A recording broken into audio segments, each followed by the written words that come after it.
The silence between the notes.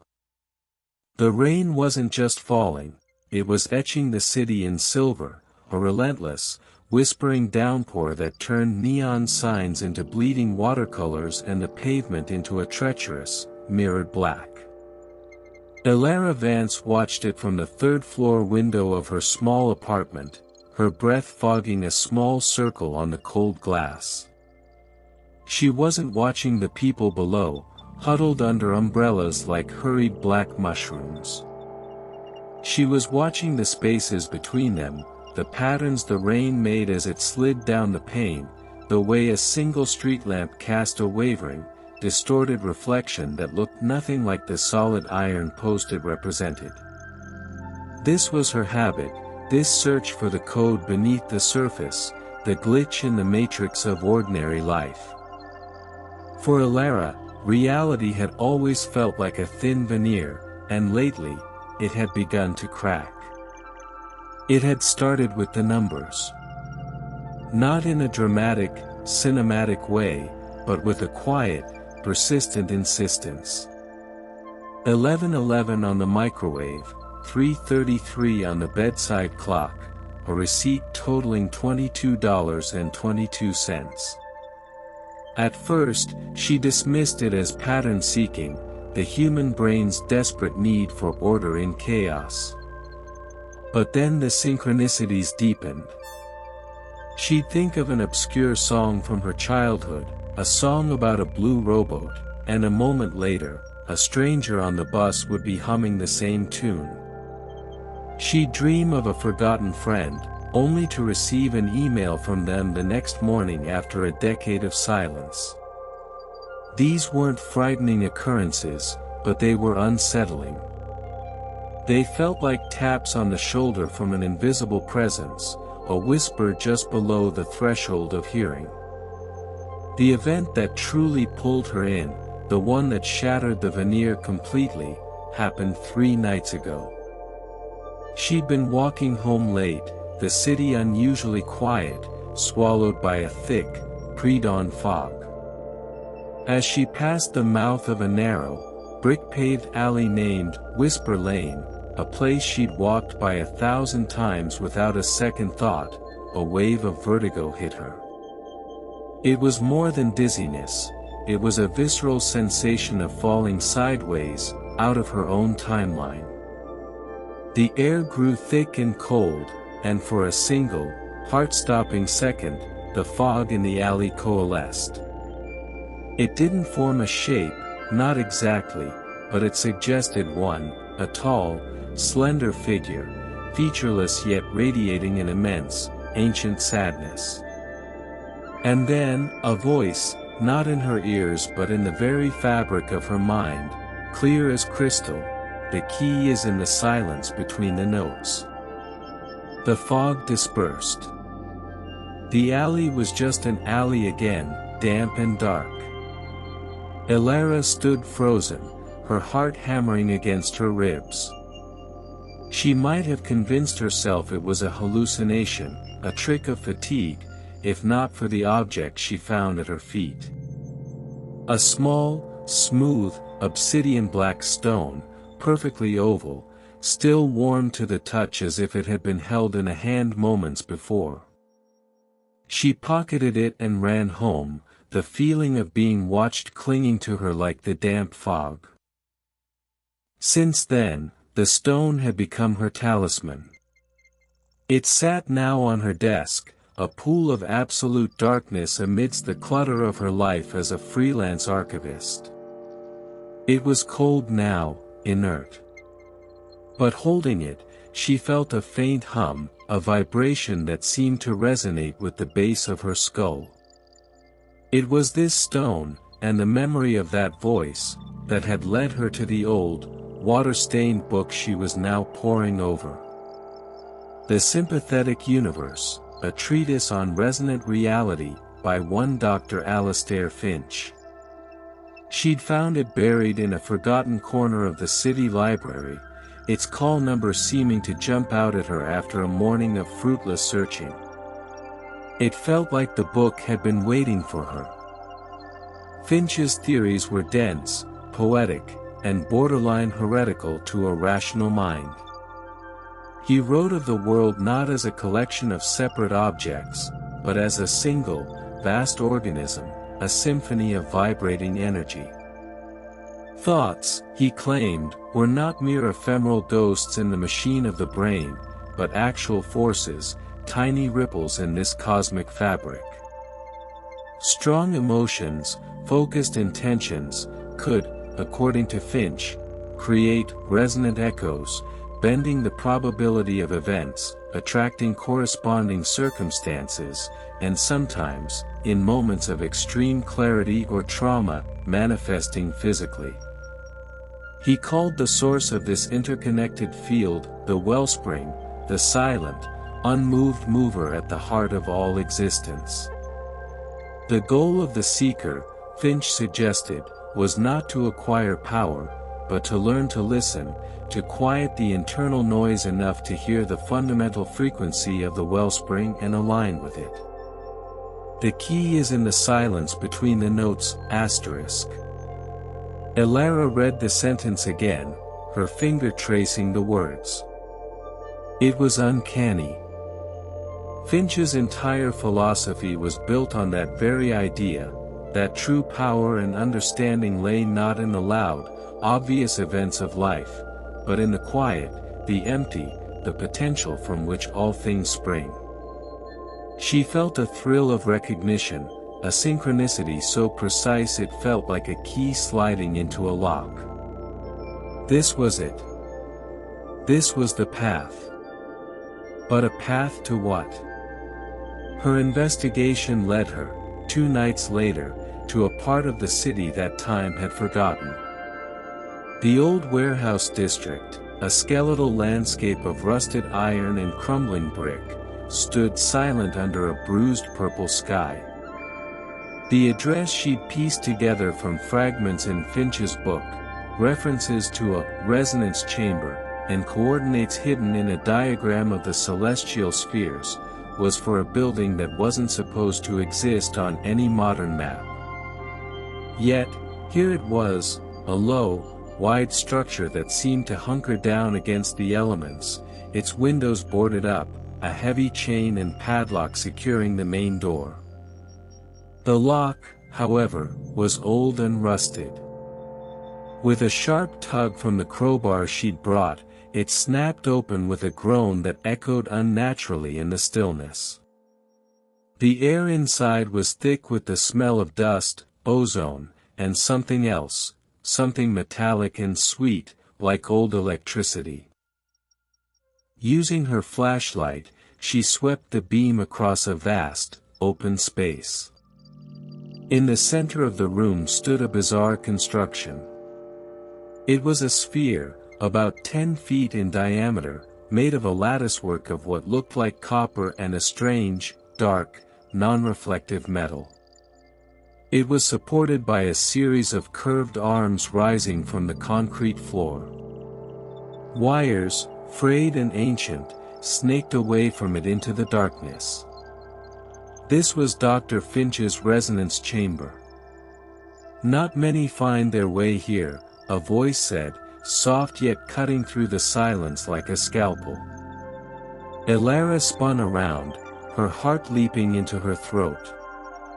A man stood in the shadows near the doorway she'd just entered. He was tall and gaunt, dressed in a worn but elegant tweed coat. His hair was a shock of white, but his face, though lined, was not old, it was ageless, etched with a profound weariness. His eyes, a piercing, almost luminous gray, held hers. "Who are you?"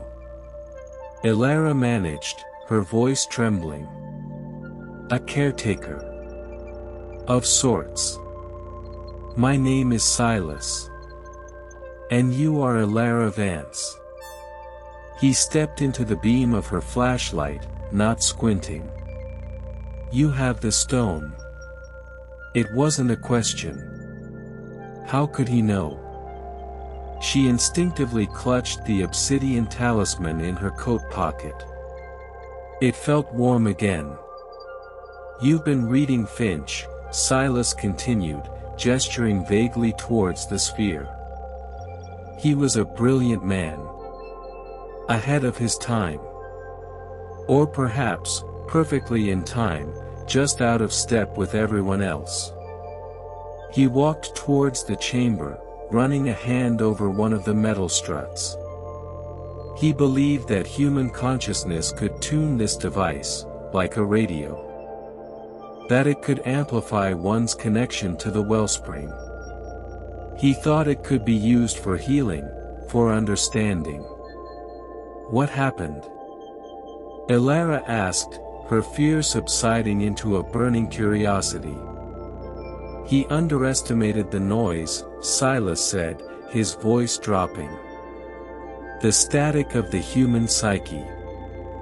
Fear, desire, anger, they create powerful resonances too. A man named Cale, one of Finch's first subjects, was unstable. He used the chamber not to listen, but to shout. To impose his will. He didn't seek to align with reality, he sought to break it and remake it in the image of his own tormented mind." Silas looked at her, his gray eyes grave. "The experiment failed. Catastrophically. Finch disappeared. Cale, his mind shattered. But his echo remains. A scar on this place." Elara thought of the fog shape in the alley, the immense sadness. An echo? Finch believed that intense emotional events leave an imprint on the fabric of reality, a psychic residue that sensitive individuals can perceive. Cale's rage and fear are still here, a feedback loop trapped in this chamber. It attracts those who are open. Like you. It feeds on their latent fears, makes them real. As if on cue, the temperature in the warehouse plummeted. The flashlight in Elara's hand flickered. From the shadows at the far end of the chamber, a low growl emanated, a sound that seemed to vibrate in her teeth. A shape began to form out of the darkness, a large, canine form, with eyes that glowed with a sickly yellow light. It was the monster from her childhood nightmares, the one that had lived under her bed, a perfect manifestation of her oldest, most primal fear. "It's not real," Silas said, his voice calm but urgent. "It's your fear, given form by Cale's echo. You are giving it power with your belief." But it felt real. The growl deepened, the sound of tearing meat and crushing bone. The beast took a step forward, its claws scraping on the concrete. Panic seized Elara, cold and absolute.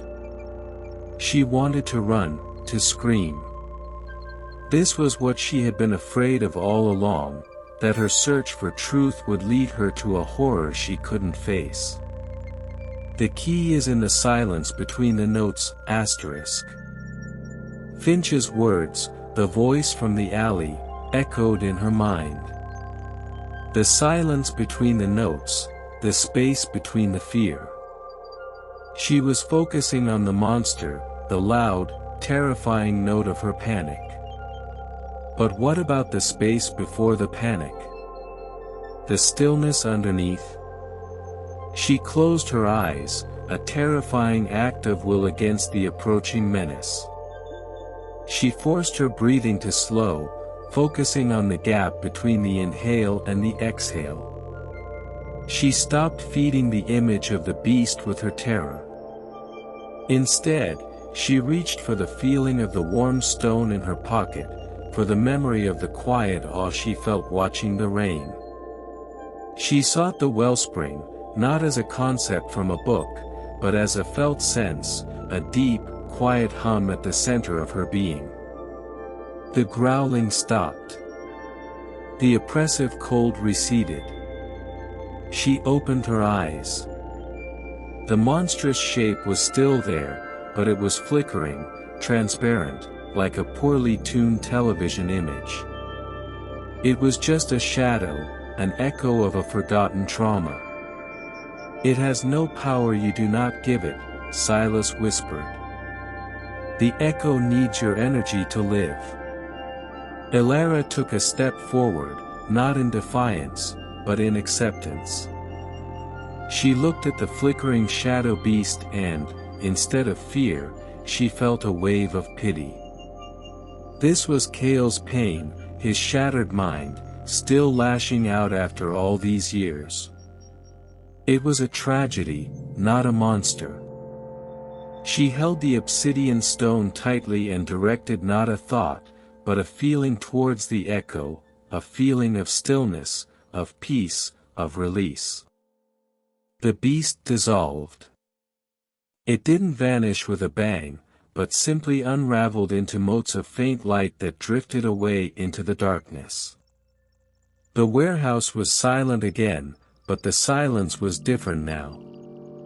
It was no longer oppressive, but deep and clean, like the quiet after a storm. Silas nodded, a faint smile touching his lips. "You see? You didn't fight the fear. You outquieted it. You found the silence." He led her to the resonance chamber. "Finch's machine is broken. It amplifies everything, the signal and the noise. But you are the true instrument. You have the capacity to tune yourself." He looked at her with an expression of deep respect. "The wellspring isn't a place you find. It's a state you learn to inhabit. It's the source of your own inner strength, the quiet voice beneath the chatter of the ego. The world you see is a reflection of the world within you." Elara understood. The synchronicities weren't signs from an external god, they were reflections of her own inner state, ripples from her own consciousness meeting the sympathetic universe. She had been the seeker, but she was also the source. The mystery was not outside, but within. She left the warehouse as the first light of dawn began to tinge the horizon. The city was stirring, but it looked different to her. The rain had stopped, and the world seemed sharper, more vivid. The problems of her life were still there, the unpaid bills, the loneliness, but they had lost their weight. They were just notes in a much larger, more beautiful symphony. She didn't have all the answers. She probably never would. But she had found the question that mattered, and the stillness from which to ask it. She walked home not with a sense of an ending, but a beginning, a feeling of profound wonder at the hidden architecture of her own mind, and the silent, boundless strength that had been there all along. The world was still a mystery, but for the first time, she felt like she was a welcome part of it. The investigation was over. The real work had just begun. And so, the ripple subsides, for now. But the wellspring never truly sleeps. It flows in the quiet moments, in the spaces between your own thoughts. Did Elara's journey resonate with you? Have you ever felt a tap on the shoulder from the unseen world? A coincidence that felt too perfect to be random? A dream that lingered long after the dawn? This is more than a story. It's an invitation. An invitation to question the edges of your own reality, to listen for the silence between the notes of your life. If you felt that pull, that spark of curiosity, then you're already one of us. Subscribe to The Sympathetic Universe, wherever you get your podcasts. Don't miss a single investigation. Turn on notifications, because the next ripple is already forming, and it's looking for a listener just like you. Your journey through the hidden world helps others find their way. Leave a rating, a review, tell us what you thought. What was your synchronicity? What hidden fear would your mind manifest? Your voice is a part of this resonance. And if you felt that final moment of peace, that glimpse into the source of inner strength, share this episode with someone who needs to hear it. Sometimes, the most mysterious connection is the human one. Until the next whisper on the wind, stay curious.